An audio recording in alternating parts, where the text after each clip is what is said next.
Nah, baik, kita memasuki materi kita yang akan kita pelajari hari ini, yaitu sistem kepercayaan. Nah, sistem kepercayaan.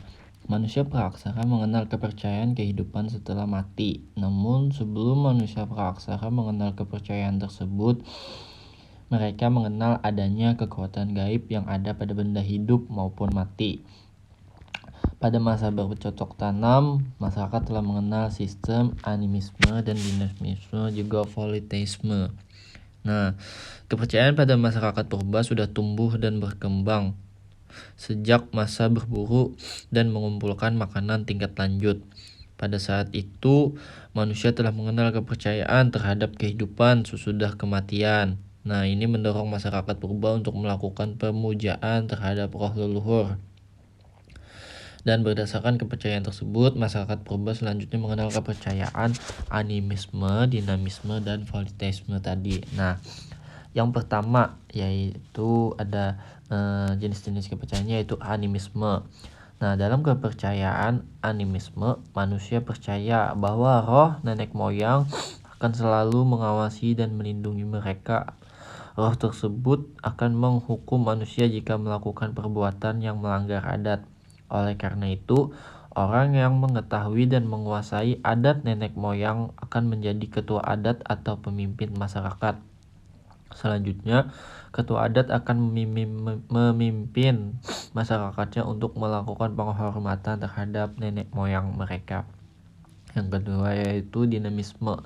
Dinamisme sendiri merupakan kepercayaan bahwa benda-benda tertentu seperti batu, pohon besar mempunyai kekuatan gaib. Bahkan benda-benda yang dibuat oleh manusia itu sendiri seperti tombak, cincin, dan pedang dianggap memiliki kekuatan gaib. Benda-benda yang memiliki kekuatan gaib tersebut dijadikan benda suci atau pusaka.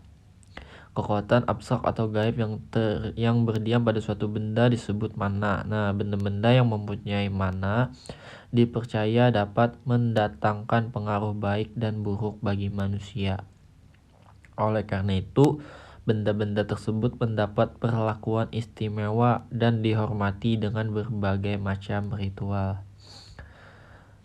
Nah, yang ketiga ada totemisme.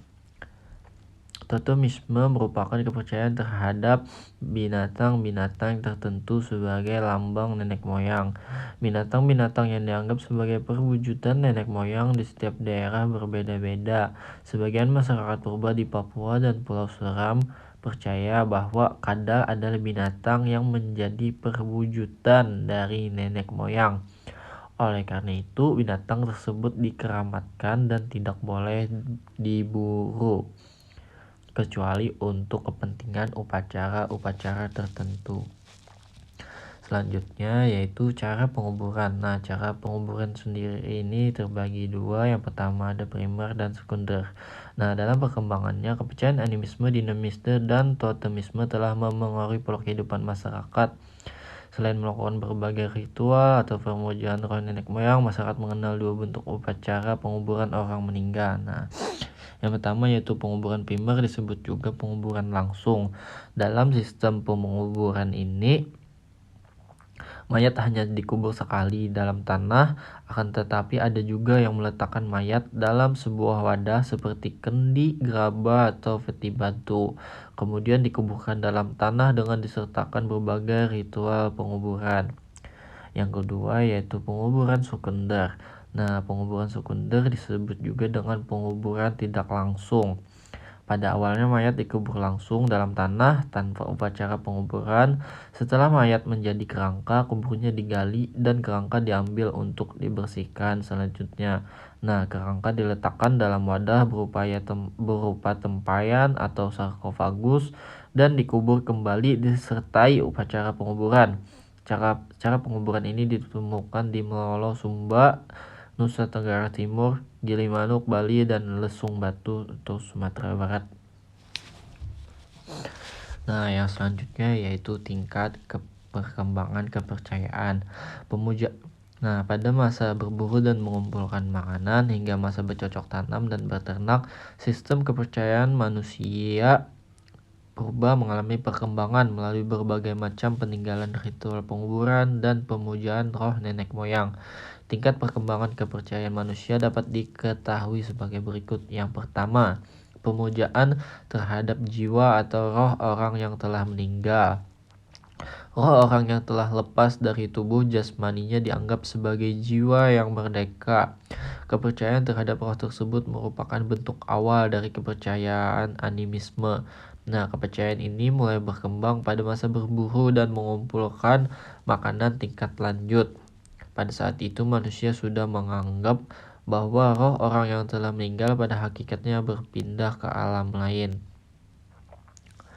Nah, yang kedua yaitu keyakinan terhadap adanya berbagai roh yang menempati alam sekeliling tempat tinggalnya. Kepercayaan ini juga disebut dengan animisme.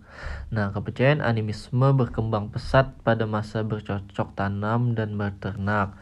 Pada masa itu, manusia mengembangkan kebudayaan megalitikum yang ditandai dengan pembuatan bangunan, pemujaan batu-batu besar seperti menhir, punden berondak, dolmen, arca batu, kubur batu, dan sarkofagus.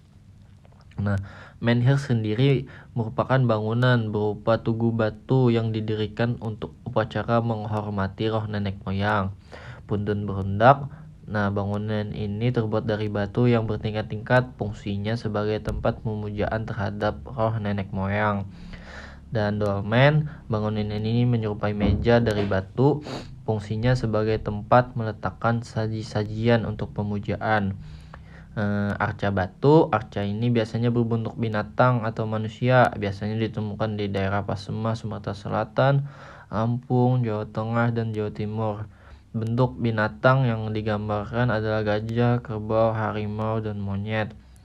Sarkofagus, nah kalau ini bangunan ini berupa keranda batu atau peti mayat yang terbuat dari batu. Bentuknya menyerupai lesung dari batu utuh yang diberi tutup.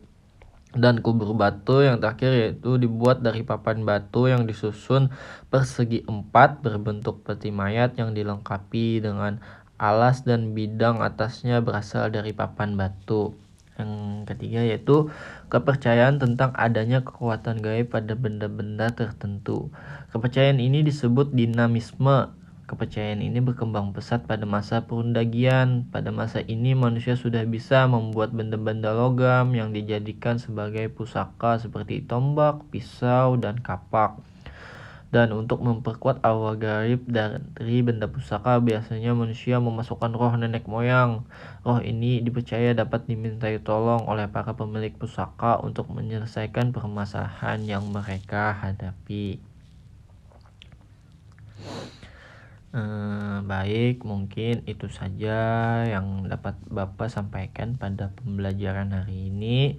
Nanti jikalau ada pertanyaan, kita buka sesi pertanyaannya di akhir.